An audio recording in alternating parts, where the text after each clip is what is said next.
Kita akan menuju kedalaman kegelapan dan mengungkap misteri yang tersembunyi di balik tirai dunia nyata bersama Kereta Malam.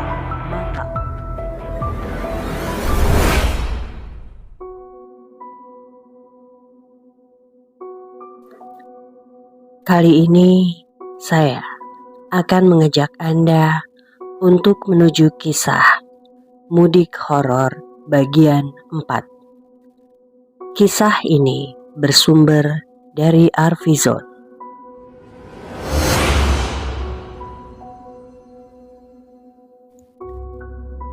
Kami bingung. Jelas tadi itu suara anak kedua kami. Kami sangat hafal suaranya. Tapi dia masih tertidur pulas. Apakah dia mengigau atau sedang dirasuki? Entahlah, kami benar-benar tak berani menyimpulkan. Gimana Bun, kita putar balik aja ya. Entah suara siapa itu tadi. Yang jelas seperti memberi peringatan kepada kita untuk tidak meneruskan menempuh jalan ini. Saya coba meyakinkan istri untuk putar balik saja. Tak mengapa kehilangan waktu karena harus balik lagi ke titik semula, daripada memaksakan untuk melewati jalanan berlumpur itu. Terlalu beresiko.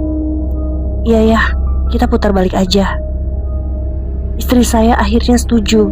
Rupanya dia sangat terpengaruh dengan suara yang melarang kami tadi. Entah, suara siapa tadi itu.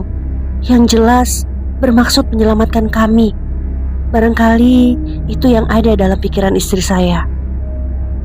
Pelan-pelan dia memaju mundurkan mobil berulang-ulang supaya bisa berputar arah di jalan yang sempit itu. Di luar, suasana semakin mencekam. Saya perhatikan suasana sekitar. Gelap gulita.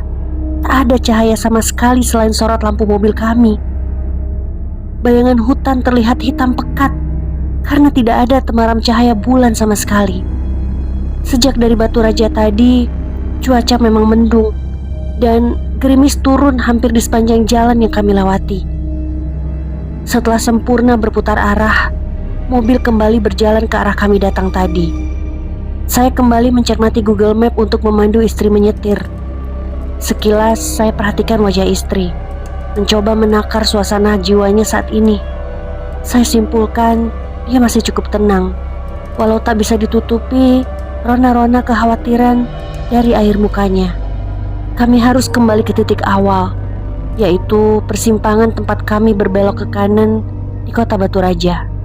Tempat di mana kami memutuskan lebih memilih mengikuti petunjuk Google Map ketimbang pelang petunjuk jalan. Jaraknya puluhan kilo dari sini, tapi ini jauh lebih baik daripada bertaruh risiko memaksakan diri melewati jalan berlumpur tadi. Jika kami terjebak di lumpur itu, sudah terbayang betapa mengerikannya. Bisa saja kami jadi korban begal. Jika kami dirampok atau bahkan dihabisi di sana, tidak akan ada yang tahu. Belum lagi kekhawatiran akan ancaman hewan buas. Karena bekerja di kehutanan, saya tahu betul bahwa di sekitar lokasi itu masih sering berkeliaran harimau Sumatera. Kekhawatiran mengenai angkernya lokasi itu juga tak kalah menakutkan. Teka-teki mengenai suara misterius tadi sampai sekarang tidak bisa kami simpulkan. Entah penampakan apa yang akan muncul dan kejadian horor apa lagi yang akan terjadi seandainya kami terjebak lebih lama di sana. Sungguh mengerikan. Sudah hampir 1 jam mobil berjalan sejak kami berbalik arah tadi. Saya merasa ada yang aneh. Jalan yang kami tempuh sepertinya bukan jalan yang sama dengan jalan saat datang tadi. Seingat saya, jalan yang kami lewati tadi, kiri kanannya adalah hutan lebat. Sebagiannya berbukit-bukit dan jurang. Sementara saat ini, kami berada di jalanan yang kiri dan kanannya terlihat seperti padang rumput yang hanya ditumbuhi oleh rerumputan dan pohon-pohon verdu. Entah di mana salahnya, sehingga kami jadi melewati jalan ini. Padahal saat menyetel tujuan ke arah titik awal kami tadi di kota Batu Raja. Tapi kenapa sekarang kami berada di jalanan yang suasananya tidak sama dengan saat berangkat tadi? Gimana ya? Jam berapa kira-kira kita sampai di Batu Raja? Istri saya bertanya dengan suara lirih, sementara matanya terus fokus ke depan. Saya bisa merasakan bahwa dia sebenarnya juga sudah mulai dipengaruhi rasa takut, namun berusaha tetap tenang. Kita sudah berada di jalur terdekat ke Batu Raja, Bun. Terus aja jalan. Sekitar 1 jam lagi sampai, jawab saya datar. Karena tadi tertidur, istri saya tidak tahu bahwa jalan yang sedang kami lewati ini sebenarnya bukan jalan yang tadi. Saya sengaja membiarkan dia tetap tidak tahu, supaya tidak bertambah cemas. Saya tetap berusaha semaksimal mungkin tidak membuat istri bertambah khawatir. Sementara dalam hati saya semakin resah. Sepertinya kami disasarkan lagi oleh Google Map, entah kemana. Memang suasana jalan tidak seseram yang tadi. Tidak lagi ada perbukitan dengan hutan lebat dan jurang-jurang. Hanya padang rumput datar dan luas. Namun saya malah merasa suasananya ganjil. Entah kenapa. Saya kembali fokus ke Google Map. Di peta terlihat sekitar 500 meter lagi ada simpang 4. Bun, ada perempatan di depan. Kalau lihat di peta, lurus ke arah Prabu Mulih. Jika belok ke kanan, arah Batu Raja. Kita pilih yang mana? Dari segi jarak, sepertinya lebih dekat ke Prabu Mulih. Gimana, Bun? Istri saya pun meminggirkan mobil kira-kira 200 meter menjelang persimpangan yang saya maksud. Dia bermaksud berdiskusi dulu sebelum kami mengambil keputusan. Belum sempat istri menjawab pertanyaan saya tadi, samar-samar saya melihat ada cahaya lampu di kejauhan. Sepertinya berada persis di sekitar persimpangan. Ada cahaya di depan, Bun. Cahaya apa itu ya? Sepertinya dari gerobak dorong pedagang makanan. Coba dekati, Bun. Istri saya kembali menginjak gas. Mobil berjalan pelan. Setelah semakin dekat, ternyata benar. Cahaya yang terlihat dari jauh tadi memang berasal dari lampu petromak gerobak pedagang makanan keliling.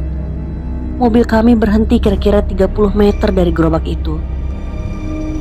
Pedagang sate, Bun. Aneh ya, kok ada pedagang sate di tempat sepi ini?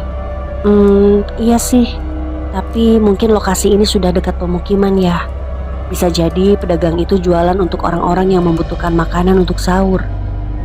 Istri saya coba menganalisa. Saya perhatikan pedagang sate itu.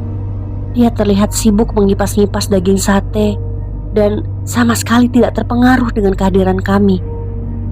Dia sama sekali tidak menoleh ke arah kami. Pedagang sate itu memakai baju dan celana panjang putih, memakai topi caping agak lebar. Posisinya membelakangi kami, sehingga wajahnya tidak bisa kami lihat. Istri saya membunyikan klakson, namun pedagang sate itu tetap tidak bereaksi sama sekali.